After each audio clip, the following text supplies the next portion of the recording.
لله رب العالمين والصلاة والسلام على رسوله الأمين.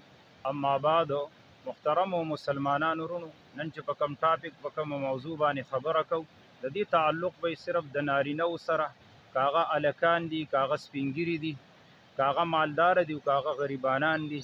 او دا داسې یو عظیمه ګناه ده چې خلکو ته خدا یو معمولی کار ښکاره کیږي، لیکن دا ډیره لوی او ډیره کبیره ګناه ده.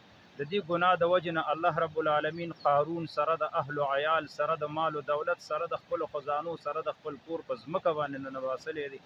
او دا داسې ګناه ده چې د قیامت په ورځ به الله رب العالمین په دې باندې بنده ته څلور عذابونه، څلور سزاګانې ورکوي.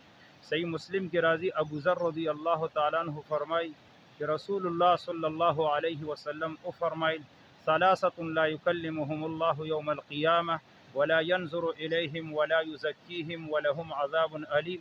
درې کسان داسې دي چې د قیامت په ورځ به ورسره الله رب العالمین خبرې ونه کړي، مخ به ته واړوي، الله به ورته د رحمت په نظر باندې ونه ګوري، الله رب العالمین به دې د ګناهونو نه پاک نه کړي، داسې ناولې به، او الله رب العالمین به دته درناک عذاب ورکړي. په هغه دریو کې یو هغه کس دی المسبل ازاره، چې دا خپل لنګ، خپل پرتوګو دا د دې ګیټو نه ښکته ساتي. دا یو ډیره لوی او ډیره کبیره ګناه ده.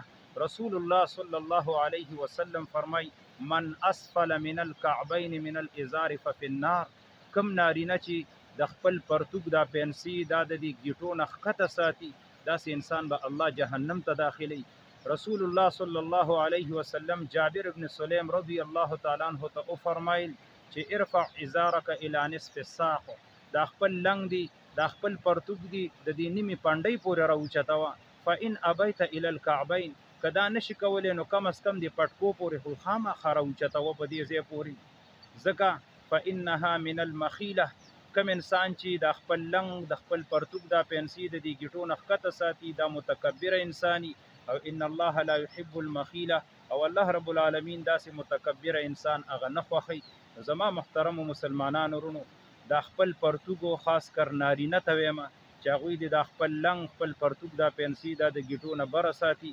دا ډیره لویه ګناه ده، دا ډیره کبیره ګناه ده.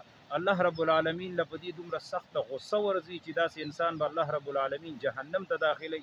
دا یو ډیر اهم پیغام دی، او دا د خپلو ملګرو سره مخکې نشر کوي. الله به په دې باندې جزای خیر درکړي.